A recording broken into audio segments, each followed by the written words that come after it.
Alison Parker stood in the checkout line at Westfield Grocery, exhaustion etched across her face as she gently bounced her 9-month-old son, Noah, on her hip. His chubby fingers tangled in her disheveled blonde hair while she fumbled with her wallet. The fluorescent lights overhead highlighted the dark circles under her eyes, a badge of motherhood she'd worn proudly for the past 9 months, despite everything falling apart around her. "That'll be $78. 43, the cashier announced, her voice tinged with the flatness of someone 8 hours into their shift. Alison stared at the display in dismay. She'd carefully calculated everything in her cart, but somehow she was still over budget. Her gaze fell on the premium formula she'd selected, Noah's favorite brand, but at $32.99 it was nearly half her total. Her stomach tightened as she made a quick mental calculation. "I'm sorry, I need to put this back," she said, separating the formula from her other groceries. "I'll just get the store brand instead next time." The words felt like stones in her throat. The store brand gave Noah terrible gas, but her bank account couldn't take another hit. "No problem, ma'am," the cashier replied mechanically, reaching for the canister. "Not today," came a deep voice from behind her. Alison turned to find herself face to face with a tall man in a perfectly tailored navy suit. His presence commanded attention, but it was his eyes that caught her off guard, warm brown and startlingly kind amid the sterile grocery environment. "I've got it," he said, pulling out a sleek leather wallet and handing a credit card to the cashier before Alison could protest. "The formula, too." "Sir, I can't accept," Alison began, but Noah chose that moment to let out a piercing wail, effectively ending her objection. "Consider it paid forward," the man said with a gentle smile. "I'm Jack, by the way, Jack Harrison." The name tickled something in Alison's memory, but with Noah screaming and a line forming behind them, she couldn't place it. "Thank you, but really you don't have to." "Already done," Jack replied as the cashier handed him back his card. "Besides, my mother would haunt me from beyond if I didn't help a mum in need." There was something disarmingly genuine about him that made Alison pause. In the 3 months since Ryan had walked out, leaving her with a 6-month-old baby and a mountain of debt, she'd grown suspicious of kindness, waiting for the other shoe to drop. "Thank you," she finally managed, her voice thick with emotion she refused to release in the middle of a grocery store. "I'm Alison. This is Noah." Jack smiled at the baby, who had suddenly become fascinated by the stranger, his cries turning to curious coos. "Nice to meet you both. Let me help you to your car." Outside in the parking lot, as Jack helped load the groceries into her ancient Honda with the dented rear bumper and peeling paint, Alison felt a strange mix of gratitude and embarrassment. "I don't normally accept help from strangers," she said, securing Noah in his car seat. "I don't normally offer," Jack replied with a laugh. "But sometimes life throws unexpected moments our way," Alison nodded, remembering all too well how quickly life could change. 6 months ago, she'd been a marketing coordinator with a promising career, a husband she thought loved her, and a beautiful baby boy. Now she was a single mother working part-time from home, stretching every dollar until it screamed. "Well, thank you again," she said, closing the car door. "You've made a bigger difference than you know." Jack seemed to hesitate, then reached into his jacket pocket and pulled out a business card. "Look, I know this might seem odd, but I'm actually the CEO of Little Dreamers." Alison's eyes widened. Little Dreamers was one of the largest baby product companies in the country. Suddenly she remembered why his name had sounded familiar. She'd seen his profile in a business magazine. "We're looking for parents to join our product testing program," he continued. "You'd receive products to test and provide feedback, plus compensation for your time. It's all remote work, perfect for busy parents." The offer sounded too good to be true, and in Alison's experience, that meant it usually was. "Why me?" she asked directly, protective instincts flaring. Jack's expression softened. "Honestly, we need more single parents in our program. They're our toughest critics and give the most valuable feedback. Plus, Noah seems like he has a lot to say." He gestured to the baby, who was now babbling animatedly in his car seat. Alison couldn't help but smile. "He definitely has opinions." "Think about it," Jack said, stepping back from her car. "No pressure. My email's on the card." That night, after putting Noah to bed, Alison sat at her small kitchen table staring at Jack's business card. A quick internet search confirmed he was exactly who he claimed to be, the 38-year-old CEO who had transformed Little Dreamers from a small family business into an industry leader known for quality and innovation. What the articles didn't mention was his kindness to strangers in grocery stores. Her fingers hovered over her laptop keyboard as she debated emailing him. Was this an opportunity or just another disappointment waiting to happen? The memory of Ryan's final words echoed in her mind. "You're naive, Allison, always believing the best in people." Maybe she was naive, but Noah deserved every opportunity she could provide him. With a deep breath, she began typing, "Dear Mr. Harrison, this is Allison Parker from the grocery store today. I'd like to learn more about your product testing program." She hit send before she could change her mind, unaware that this simple email would set in motion events that would completely transform her life. 2 days later, Allison received a response from Little Dreamers' HR department with details about the program and an invitation to a virtual orientation the following week. Everything seemed legitimate, but a voice in the back of her mind, one that sounded suspiciously like Ryan, whispered caution. As she prepared for the video call, settling Noah with his toys on the living room floor, Allison couldn't shake the feeling that something significant was about to happen. When her screen filled with the faces of the Little Dreamers team, including Jack himself, she realized this might be the second chance she'd been praying for. What she didn't know was that Jack Harrison had his own reasons for being at that checkout line, reasons that would soon intertwine their lives in ways neither could have imagined. The Little Dreamers orientation began with introductions from the team. Jack spoke last, his professional demeanor a stark contrast to the kind stranger from the grocery store. "We believe parents know best what babies need," he explained. "That's why your feedback is invaluable to us." Allison listened intently, taking notes while occasionally checking on Noah, who was happily gumming a teething ring. When it came time for the parent participants to introduce themselves, she felt a flutter of nervousness. "I'm Allison Parker," she began, adjusting her webcam. "Single mom to Noah, who's 9 months old. I was a marketing coordinator before becoming a mom. Now I'm freelancing and—" She hesitated, trying to figure things out. Jack's expression warmed when she appeared on screen. "Welcome, Allison. We're glad to have your perspective." The orientation continued with explanations of the testing process, confidentiality agreements, and compensation details. It was more professional and comprehensive than Allison had expected. By the end of the call, her skepticism had given way to cautious excitement. As the other participants signed off, Jack asked Allison to stay on the call. "How's Noah doing with that formula?" he asked once they were alone. "Much better, thank you," she replied, surprised he remembered. "That was a really difficult day." Jack nodded, his expression shifting subtly. "I recognized that look. My sister had it often enough when she was raising my nephew alone." He paused. "Allison, there's another reason I wanted to talk to you. Your marketing background caught my attention. We're actually looking to expand our parent focus group into a full advisory panel, and we need someone to coordinate it. It would be a contracted position with flexible hours. Would you be interested?" Allison's heart raced. A real job opportunity, with flexible hours, no less. Yes, I'd be very interested." "Great," Jack smiled. "Our HR director will contact you with details. And Allison, I have a good feeling about this." After they disconnected, Allison picked up Noah and spun him around the living room, his giggles filling the small apartment. "Things might be looking up, little man," she whispered against his soft hair. What she couldn't know was that across town, Jack Harrison sat in his office staring at her resume, a photograph on his desk showing him with a dark-haired woman holding a baby. His assistant's voice came through the intercom. "Mr. Harrison, your sister's on line 1. Jack picked up the phone. "Hey, Michelle, yes, I found her, Allison Parker. You were right, she's perfect for the position." He paused, listening. "No, she has no idea. And for now, that's how it needs to stay." 3 weeks into her contract with Little Dreamers, Allison was beginning to feel like her old self again.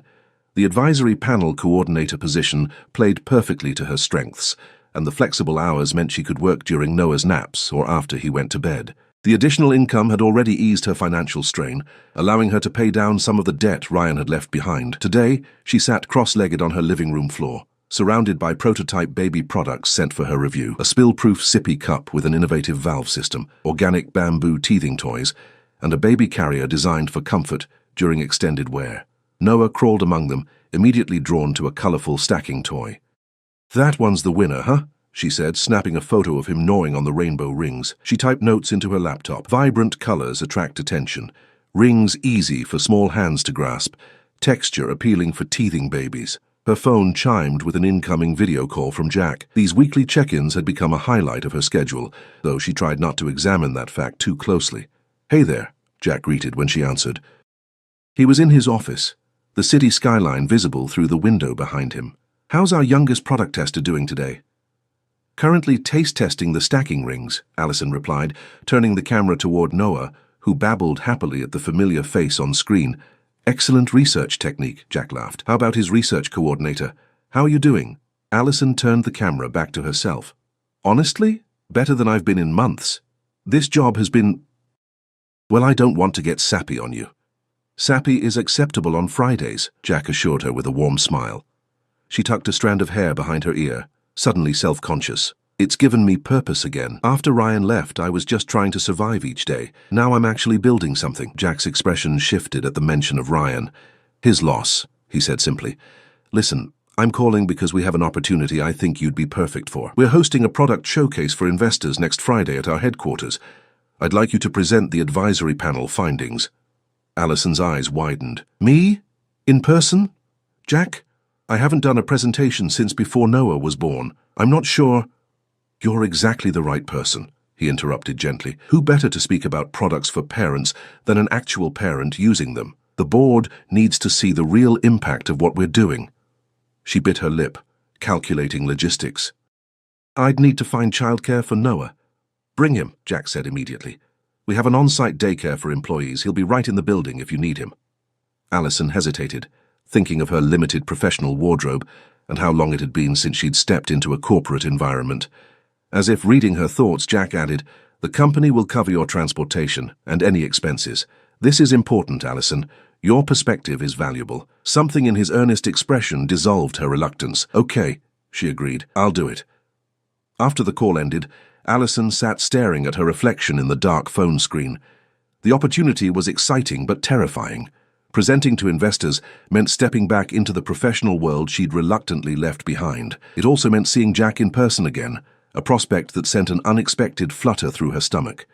She'd been careful to maintain professional boundaries in their interactions, even as their weekly calls sometimes drifted into personal territory. Jack had mentioned growing up in Chicago with his sister Michelle, who'd raised her son alone after her husband died in a car accident. Allison had shared stories of her small hometown in Virginia and her journey to the city chasing marketing dreams. There was an easy rapport between them that Allison found both comforting and concerning. Getting emotionally entangled with her boss, especially one who was a powerful CEO, seemed like the definition of poor judgment. The weekend passed in a flurry of preparation. Allison dusted off her old presentation skills, created compelling slides showcasing parent feedback, and tried on every item in her closet twice. By Thursday evening, with her presentation polished and her one decent business outfit ironed, her nerves had reached a fever pitch. "This is just work," she told her reflection as she practiced in the bathroom mirror. "You're a professional, act like one." Friday morning arrived with a persistent drizzle that matched Allison's jittery mood. The car service Jack had arranged arrived precisely on time, the driver helping load Noah's diaper bag and portable seat. The Little Dreamers headquarters was a modern glass building downtown, its lobby bright and welcoming despite the grey day outside. Jack met them personally, dressed impeccably in a charcoal suit that made his shoulders look even broader than Allison remembered. "Welcome to our humble abode," he said, his eyes crinkling at the corners when he smiled at Noah. "Someone's gotten bigger since I last saw him." "He grows overnight sometimes," Allison replied, trying to ignore the warmth that spread through her chest when Jack crouched down to Noah's level. "Important day today, buddy," Jack said seriously to the baby, who responded by offering him a soggy teething biscuit. "Thank you, I'll save that for later." Allison laughed, the tension in her shoulders easing slightly. "Sorry, he's in a sharing phase." "The best quality in a person," Jack said, straightening up. "Let's get this little man settled in daycare, and then I'll show you around before the presentation." The daycare center was bright and cheerful, staffed by caregivers who immediately made Allison feel comfortable leaving Noah. After reviewing his schedule and promising to check in before lunch, she followed Jack on a tour of the building. "This is where the magic happens," Jack explained as they walked through the product development floor. From concept to prototype to final product, Allison was genuinely impressed by the thoughtful workspace with its collaborative areas and quiet zones. Photos of babies and families decorated the walls, along with framed testimonials from parents. "You really practice what you preach about family-friendly policies," she observed. Jack nodded, his expression serious. "It's personal for me. My sister struggled so much when my nephew was little, finding childcare, managing sick days, juggling it all alone. I promised myself if I ever had the power to make things different for working parents, I would." As they approached a conference room, Jack suddenly stopped. "There's something else you should know before the presentation." His tone made Allison's stomach tighten with apprehension. "My sister Michelle will be there today." "Oh," Allison said, confused by his serious demeanor. "I'd love to meet her." Jack's gaze was intense. "Michelle is our chief financial officer. She's very protective of this company, and of me."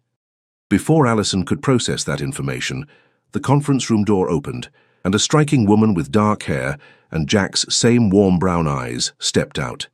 "Jack, the investors are arriving early and—" She stopped abruptly, her gaze settling on Allison with unexpected recognition. "You must be Allison Parker." "Yes," Allison confirmed, extending her hand. "It's nice to meet you." Michelle's handshake was firm, her scrutiny direct. "Likewise, Jack has told me all about you." Something in her tone suggested layers of meaning that Allison couldn't decipher. There was an intensity to Michelle's examination that went beyond professional interest, almost as if she were looking for something specific in Allison's face. "All good things, I hope," Allison joked weakly. "Very good things," Michelle confirmed, glancing at her brother with an unreadable expression. "I'm particularly interested in your presentation today. Your background is fascinating." Jack cleared his throat. "We should get ready. The investors will be here soon." As they entered the conference room, Allison couldn't shake the feeling that something significant had just happened, some undercurrent she wasn't privy to. The way Michelle had looked at her felt strangely personal, as if she already knew her somehow. The presentation itself went better than Allison could have hoped. Her natural enthusiasm for the products shone through as she shared insights from the parent advisory panel. The investors asked engaged questions, clearly impressed by the real-world testing approach. Throughout, Jack watched her with undisguised pride, while Michelle observed with calculating interest. When the meeting adjourned for lunch, Allison excused herself to check on Noah. In the elevator, she finally had a moment to breathe and reflect on the morning's success. As the doors were about to close, a hand shot out to stop them and Michelle stepped in. "You did well in there," she said as the elevator began its descent. "Very well." "Thank you," Allison replied, still trying to read the other woman's intentions. "I've always believed in Little Dreamers products, but seeing them through a parent's eyes has given me new appreciation." Michelle nodded, seeming to come to some decision. "My brother mentioned that your ex-husband left when your son was 6 months old." The abrupt statement caught Allison off guard. "Yes," she said cautiously, "it's been challenging." Michelle's expression softened almost imperceptibly. "My husband died when my son was 2. Different circumstances, but similar challenges." "I'm so sorry," Allison said sincerely. "Jack mentioned you raised your son alone. He clearly admires you tremendously for it." A small smile touched Michelle's lips. "Jack has always been my champion, and now it seems he's become yours." Before Allison could formulate a response to that loaded statement, the elevator arrived at the daycare floor. As she stepped out, Michelle added, "Just be careful, Allison. There's more history here than you know." The cryptic warning lingered in Allison's mind as she collected Noah for lunch. What had Michelle meant? What history was she referring to? And why did she have the unsettling feeling that there was something important Jack wasn't telling her? The success of the investor presentation catapulted Allison into a more prominent role at Little Dreamers. Over the next 2 months, her part-time contract expanded to full-time employment with benefits, a security blanket she hadn't dared hope for. Noah thrived in the company daycare 3 days a week, while she worked from the office, spending the other 2 days at home where she could balance motherhood and career. But Michelle's cryptic warning continued to nag at her, despite frequent interactions with Jack. Strategy meetings, product launches, even occasional lunches in his corner office. There remained an invisible barrier between them, moments when his gaze would drift away as if hiding something. On a crisp autumn morning, Allison arrived early to prepare for the quarterly review. The office was quiet, most employees not due for another hour. She stopped by the break room for coffee and nearly collided with Michelle, who appeared equally surprised to see anyone else there. "You're dedicated," Michelle observed, stirring cream into her coffee. "Big presentation today," Allison explained, reaching for a mug. I wanted to double-check everything. Michelle studied her with that same searching look from their first meeting. You've made quite an impression in a short time. The Parent Advisory Panel has become one of our most valuable resources. Thank you, Allison said, warmed by the unexpected praise. I believe in what we're doing here. Michelle seemed to come to some decision, glancing toward the empty hallway before speaking. Have you ever wondered why Jack was at that particular grocery store on that particular day? The question blindsided Allison. In truth, she'd wondered about it often, but had pushed the thought aside, afraid to examine it too closely. I assumed it was coincidence, she said carefully. Michelle's expression suggested anything but. Jack doesn't shop at Westfield Grocery. It's 20 minutes from his apartment and in the opposite direction from the office. Allison set her empty mug down, suddenly not wanting coffee at all. What are you saying? I'm saying my brother has his reasons for everything he does, Michelle replied. You should ask him about Ryan. Ryan, my ex-husband. Confusion and unease rippled through Allison. What would Jack know about Ryan? Michelle checked her watch. I've said too much already. Just ask him before things go any further between you two. She departed, leaving Allison frozen beside the coffee maker, mind racing with implications. Why would Jack know anything about Ryan? They moved in completely different circles. Ryan, a mid-level financial analyst, and Jack, the CEO of a successful company. There was no connection that made sense, unless an unsettling possibility formed in her mind. What if their meeting hadn't been chance? What if Jack had sought her out specifically? But why would he do that? The quarterly review meeting passed in a blur, Allison operating on autopilot as she presented figures and projections. Jack appeared normal, engaged and supportive as always, occasionally catching her eye with a smile that now felt laden with unseen complexity. When the meeting ended, Jack caught up with her in the hallway. That was excellent work, he said. You've transformed our approach to consumer feedback. Can we talk? Allison asked, the words tumbling out before she could reconsider. Privately? Concern flickered across his features. Of course, my office. Once inside the sleek corner office with its panoramic city views, Allison's courage nearly deserted her. Jack gestured to the comfortable seating area rather than his imposing desk, a subtle choice that normally would have put her at ease. Is everything all right? He asked, loosening his tie slightly as he sat across from her. Is Noah okay? Noah's fine, she assured him, gathering her resolve. This is about you and Ryan. The slight stiffening of his shoulders told her Michelle's hint had substance behind it. What about Ryan? Jack asked, his voice carefully neutral. Did you know him? Allison asked directly. Before you met me, I mean. The silence stretched between them, heavy with implication.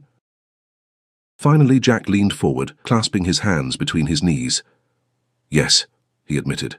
I knew who Ryan was before I met you at the grocery store. The confirmation sent a chill through her. How? Why?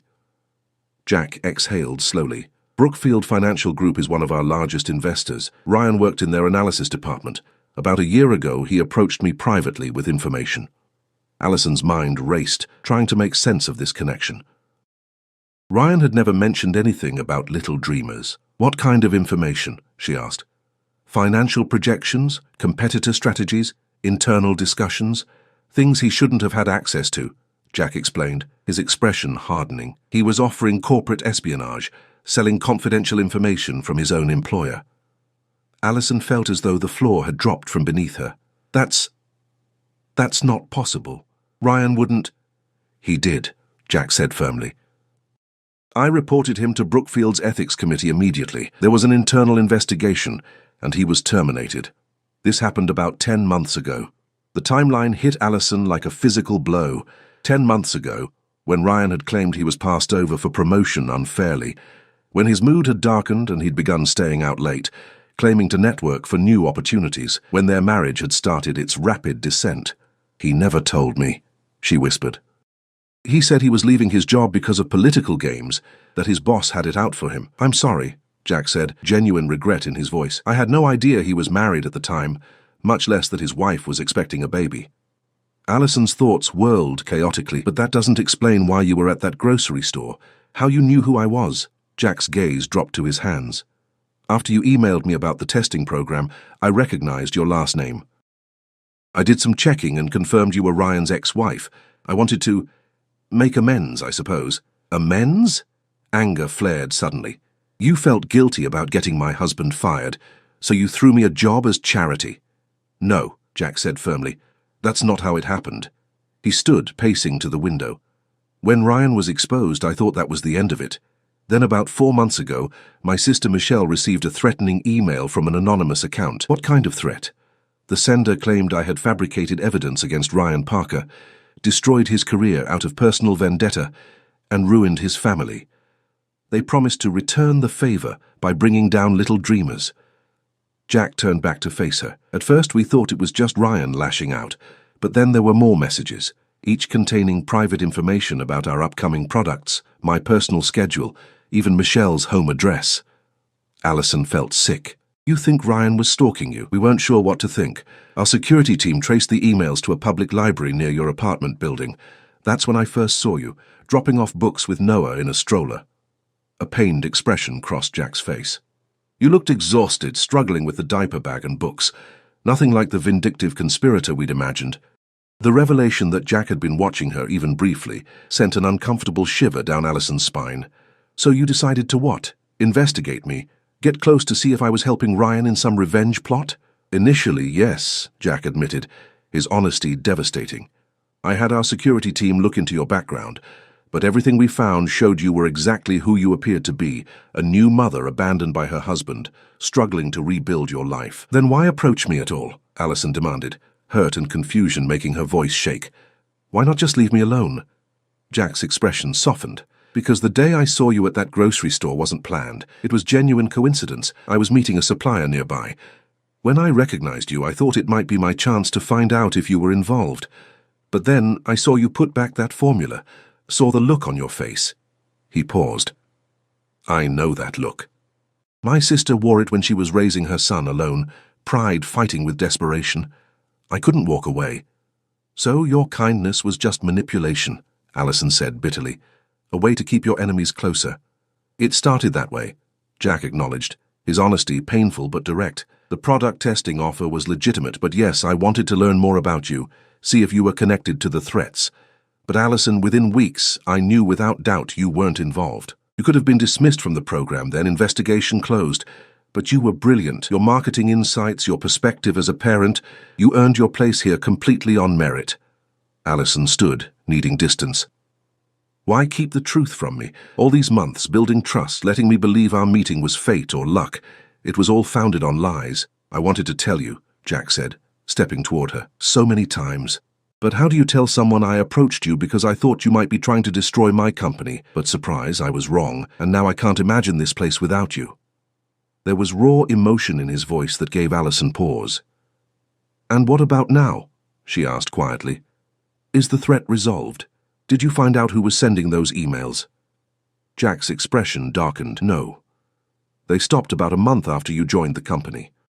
Our security team suspected Ryan might have given up or realized you'd connected with me and thought he'd found a better way in, Allison finished, the implication clear and horrifying. She pressed her hand to her mouth. Oh, God. What if he thinks I'm gathering information for him? What if he's been watching me this whole time, waiting? That's why I've had security monitoring your apartment building, Jack admitted. You've been watching my home. Allison's voice rose in disbelief. Without telling me? Just the exterior and lobby, Jack clarified quickly. Basic protective surveillance. After what happened with Michelle's home address being compromised, we couldn't take chances, especially with Noah. The mention of her son snapped everything into sharp focus. If Ryan truly was vindictive enough to threaten Jack's family, what might he do if he thought she was collaborating with the man who'd exposed him? I need to leave, Allison said suddenly, gathering her belongings. I need to think about all this. Allison, wait. Jack moved to block her path to the door, not touching her but clearly distressed. I know this is overwhelming, but please understand, everything that's happened since we truly got to know each other has been real. My feelings for you are real. Your feelings, Allison repeated incredulously. You investigated me, surveilled me, kept crucial information about my ex-husband from me, and you want to talk about feelings? Yes, Jack said with quiet intensity. Because despite how this started, I've fallen in love with you, and I think you feel something too. The declaration hung in the air between them. The worst part was, He wasn't wrong. Somewhere between weekly check-ins and product discussions, between his kindness to Noah and his respect for her work, Allison had developed feelings she'd been too cautious to name. But now, everything was tainted with doubt. "I can't do this right now," she said, stepping around him. "I need to get Noah and go home. I need space." Jack didn't try to stop her. "I understand. But Allison, if Ryan is still out there, still angry, please be careful." The warning followed her all the way to the daycare center, where she collected a surprised Noah early and through the taxi ride home. By the time they reached their apartment, her mind had constructed a dozen different scenarios, each more unsettling than the last. As the elevator climbed to their floor, Allison hugged Noah closer. "It's okay, baby," she whispered into his downy hair. "Mommy's just being silly." But when the doors opened to her hallway, the sight that greeted her confirmed her worst fears weren't silly at all. Her apartment door stood slightly ajar, light spilling into the hallway. Someone was inside her home. Allison froze, clutching Noah tighter against her chest. Her heartbeat thundered in her ears as she stared at her partially open apartment door. She'd triple-checked the lock that morning. She always did. Fighting the urge to run, she backed into the elevator, frantically pressing the lobby button with her elbow while fishing her phone from her purse. As the doors closed, she dialed 911, reporting the break-in with a trembling voice. The operator advised her to remain in the lobby until police arrived. After ending the call, Allison's finger hovered over Jack's contact. Pride warred with practicality. Finally, she pressed call. "Allison," Jack answered immediately, concern evident. "I've been worried. Someone's in my apartment," she cut in, voice barely above a whisper as she paced the building lobby. "I've called the police, but I'm scared, Jack. What if it's Ryan?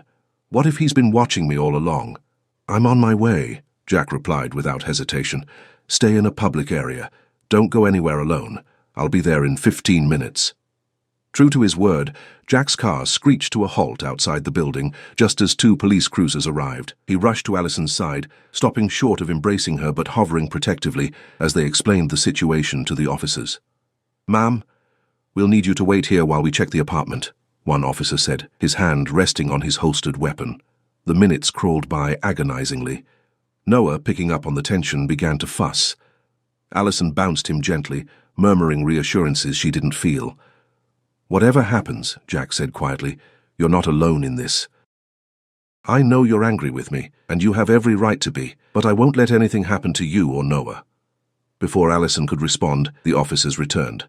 "The apartment's clear now, Mum, but there was definitely someone inside. You should come up and check if anything's missing." With Jack beside her, Allison re-entered her apartment, instantly noticing subtle differences. A drawer not fully closed, cushions slightly askew. Her laptop sat open on the kitchen counter. "I shut that down this morning," she said, pointing but not touching. "They were on my computer." One of the officers carefully checked the laptop.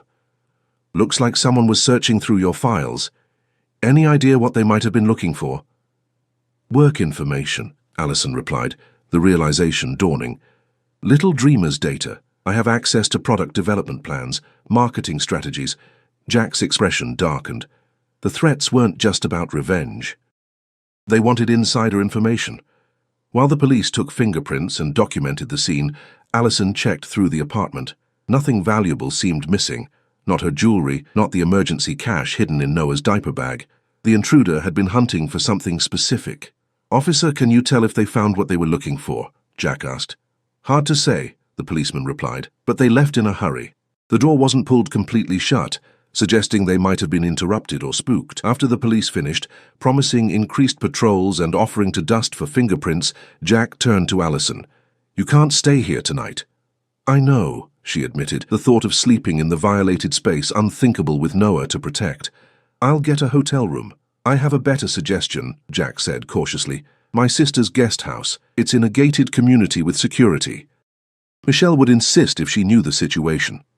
Allison hesitated, exhaustion and fear battling with the complicated feelings she now harbored toward Jack. Looking down at Noah, already drowsy against her shoulder, she made her decision based on what was safest for her son. "Okay," she agreed, "just for tonight."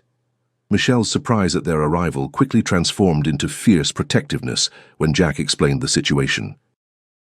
The guest house behind her colonial-style home was small but elegant, with a fully stocked kitchen and a portable crib already set up. "I keep it ready for when friends visit with children." Michelle explained, helping Allison settle Noah in the crib. Once the baby was asleep, Michelle fixed them both tea in the kitchen while Jack made calls about security. "I'm sorry about how you discovered the truth," Michelle said, sliding a steaming mug toward Allison. "I pushed Jack to tell you weeks ago." "Why didn't you just tell me yourself?" Allison asked. Michelle stirred honey into her tea thoughtfully. "Because it wasn't my story to tell, and because I wanted to see what kind of person you were first." "And what did you decide?" A rare smile softened Michelle's features.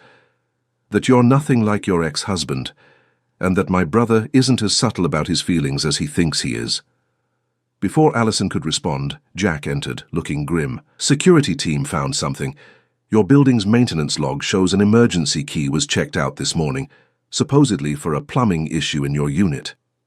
"There was no plumbing issue," Allison said, dread pooling in her stomach.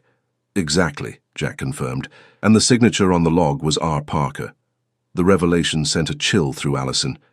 Ryan used his actual name? That's brazen. "Or desperate," Michelle suggested. "The quarterly report is being finalized this week. If he was looking for information to sabotage Little Dreamers before the numbers go public, we need to call the police again," Allison said, reaching for her phone. "Already done," Jack assured her. "They're looking for Ryan now, and we've provided all the threatening emails as evidence." Exhaustion suddenly crashed over Allison like a wave. The emotional whiplash of the day, from trusted colleague to target of corporate espionage, had drained her completely. "Get some rest," Michelle said, perceptive as always. "We'll deal with everything else tomorrow." Jack walked Allison to the guest house bedroom door. "I'll be just outside all night," he promised. "You're safe here." In the darkness of the unfamiliar room, with Noah's gentle breathing the only sound, Allison finally let the tears come.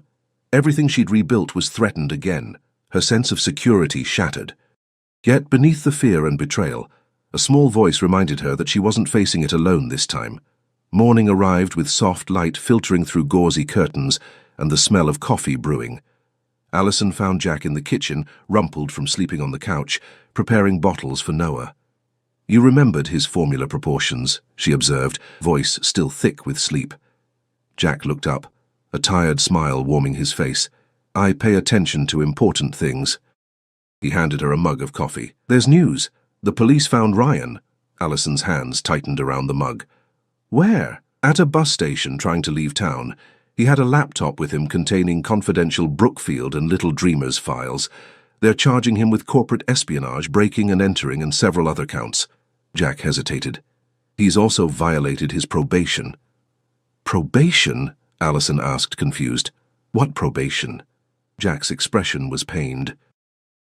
"There's something else you don't know. When Brookfield fired Ryan, they also pressed charges for his initial attempt at selling company secrets.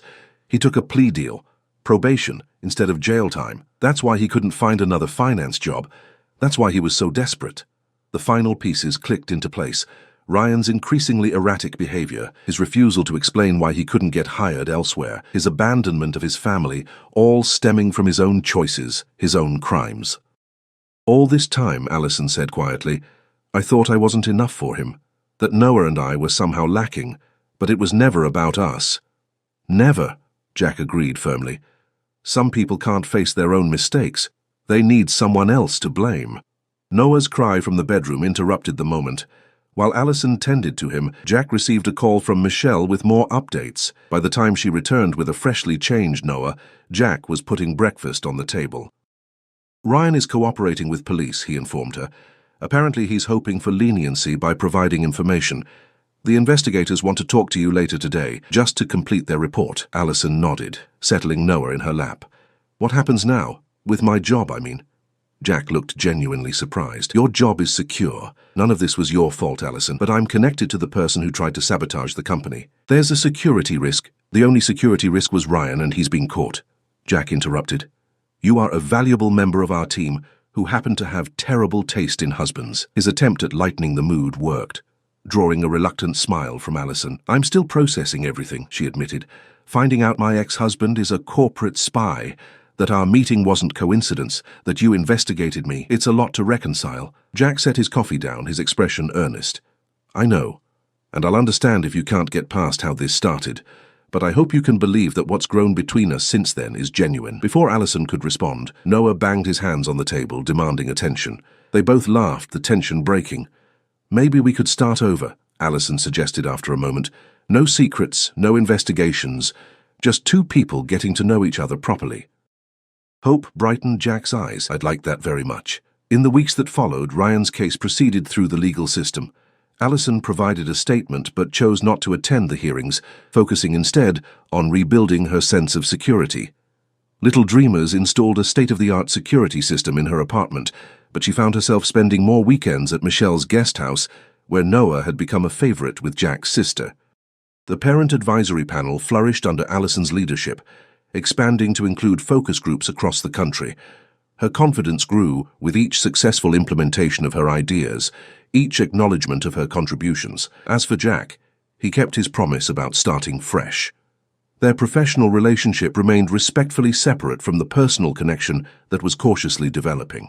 He joined her and Noah for picnics in the park, introduced them to his favorite museum exhibits, and proved himself thoughtful and patient as Allison worked through her lingering trust issues. 6 months after the break-in, Little Dreamers celebrated its most successful quarter ever. At the company party, as Allison watched Jack spinning a giggling Noah around the dance floor, Michelle appeared at her side. "You know," Michelle said, following Allison's gaze, "I haven't seen my brother this happy in years."